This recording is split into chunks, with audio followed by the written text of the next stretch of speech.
प्यारे प्यारे दोस्तों, नमस्कार। स्वागत है आप सभी का मेरे YouTube चैनल पे। और आज का हमारा टॉपिक है दुनिया को रास्ता दिखाए भारत। यूं ही नहीं मिलती राही को मंजिल, एक जुनून सा दिल में जगाना होता है।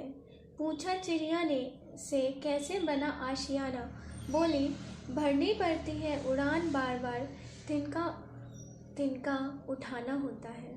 आज मानव के समक्ष एक ऐसा संकट उपस्थित हुआ है जिसके वैज्ञानिकों को ना तो कोई आशंका थी, ना ही उससे निपटने की कोई तैयारी। यह संकट है कोरोना वायरस के संक्रमण से तेजी से फैल रही कोविड-19 नामक महामारी का। आज तो केवल यही कहा जा सकता है कि वैश्विक स्तर पर किए जा रहे मानवीय प्रयास शीघ्र ही सफल होंगे और कोविड-19 का उन्मूलन उसी तरह संभव होगा जैसे प्लेग, टीबी, चेचक इत्यादि का हुआ था। कोरोना वायरस ने मनुष्य को सामने उसके भविष्य को लेकर कई प्रश्न उपस्थित कर दिए हैं, जिन पर मानव समाज को गहनता से विचार विमर्श करना होगा। आज मनुष्य के इस अहंकार को गहरा धक्का लगा है कि उसने प्रकृति को रहस्यों को समझने और उस पर नियंत्रण करने की क्षमता प्राप्त कर ली है। कोरोना ने मनुष्य के ज्ञान और समझ की अपूर्णता और सीमाओं को सामने ला दिया है। ज्ञान, बुद्धि और विवेक मनुष्य को पीढ़ियों की असीमित और सतत साधना के द्वारा ही प्राप्त होते हैं। इनकी ऐसी कोई सीमा नहीं जहां पर पहुंचकर कहा जा सके कि वही सीमांत है। जब तक मानव सभ्यता पृथ्वी पर विद्यमान है, उसका विकास जारी रहेगा। उसके लिए मानव की प्रकृति के रहस्यों को समझने के प्रयास भी जारी रहेंगे। हालांकि प्राचीन काल में भारत के ऋषियों और साधकों ने इन प्रयासों को नियमबद्ध किया था। उन्होंने इस पर जोर दिया था कि हर नए ज्ञान और कौशल का उपयोग केवल जनहित में हो। प्रकृति के प्रति सम्मान और आदर भाव रखते हुए ही मनुष्य उसके संसाधनों का उपयोग करे।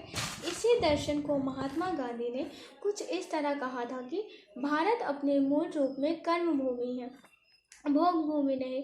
उनका यह भी कहना था कि भारत में आत्मशुद्धि के लिए स्वेच्छापूर्वक जैसा प्रयत्न किया गया, उसका दुनिया में कोई दूसरा उदाहरण नहीं मिलता।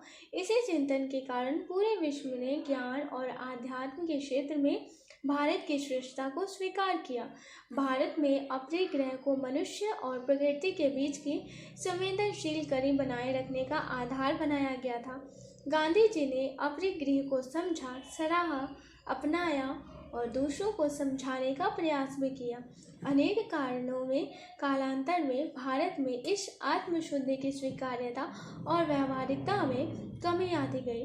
अपनी संस्कृति को पीछे छोड़कर भारत पश्चिम की भोगवादी संस्कृति की नकल करने में संलग्न हो गया और प्रकृति का सम्मान करना भूल गया।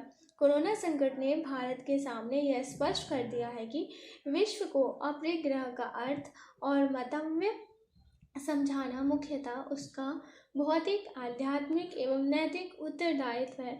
हर प्रकार की विविधता को स्वीकार करने का उदाहरण विश्व के सामने प्रस्तुत करने वाला और प्रकृति के लगभग हर अंग में दैवत्व देखने वाला भारत उसके वैश्विक संरक्षण में आगे रहने का दायित्व कैसे भूल सकता है। यह वैश्विक समझ और चिंता लगातार बढ़ रही है कि अनियंत्रित भौतिकवाद और चिंताजनक ढंग से मानव मूल्यों का क्षरण और आध्यात्मिक के प्रति बढ़ता विरक्ति भाव मानव मात्र को विनाश की ओर ले जा रहे हैं।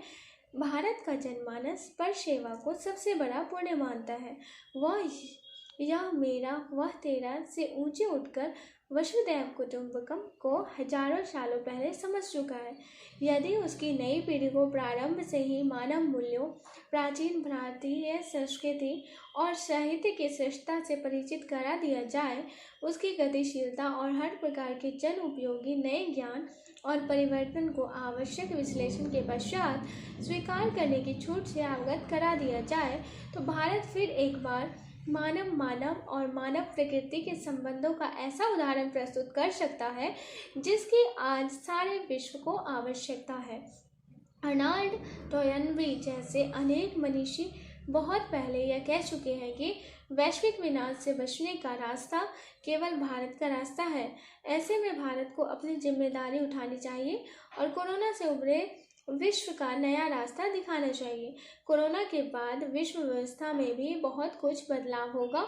दूसरे विश्व युद्ध के बाद हिंसा और युद्ध की विभीषिका से मनुष्य को निजात दिलाने का आवश्यकता तेजी से उभरी थी। महात्मा गांधी पहले दक्षिण अफ्रीका और फिर भारत में अहिंसा के महत्व और उसकी व्यवहारिकता को स्थापित कर विश्व का ध्यान आकर्षित कर चुके थे। संघर्ष और युद्ध से बचने के लिए अंतर्राष्ट्रीय सहयोग की आवश्यकता पूर्ति के लिए संयुक्त राष्ट्र, उसकी सुरक्षा परिषद, यूनेस्को जैसी अनेक संस्थाएं बनी। उनकी उपलब्धियों की लंबी सूची है, मगर शांति और सौहार्द के लिए इन संस्थाओं का प्रभाव सीमित ही रह पाया। इनकी संरचना भी बदलते समय के अनुकूल नहीं बदल सकी है। इन संस्थानों में आज भी उपनिवेशवाद की उपस्थिति महसूस की जाती रही है। वहीं दुनिया में हथियारों की होड़ भी लगातार जारी है। उम्मीद है कि सभी देश कोरोना को पराजित करने के क्रम में अंतर्राष्ट्रीय सहयोग, मानव प्रकृति के संबंधों में सुधार और समय के अनुरूप संगठन स्थापित करने में अधिक खुले दिल से एक दूसरे को समझने के लिए तैयार होंगे। अब सबसे बड़ी चुनौती इसके लिए आगे की रणनीति बनाने की होगी।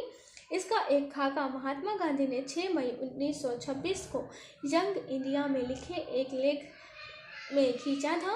उन्होंने कहा था कि यदि हमें प्रगति करनी है, हमें अपने पुरखों की धरोहर को बढ़ाना है, तो हम नए आविष्कार और खोज अवश्य करें, मगर आध्यात्मिक पक्ष को कदापि न भूलें। आज के संदर्भ में कहा जा सकता है कि वैश्विक सहयोग की नई प्रभावी संरचना बनाई जाए, जो मानव के मस्तिष्क में मानवता के बीच बोए और विश्वास का निर्मूलन करे और नया इतिहास रचे। आज के लिए बस इतना ही। आशा करती हूँ ये टॉपिक आपको पसंद होगा। नमस्कार।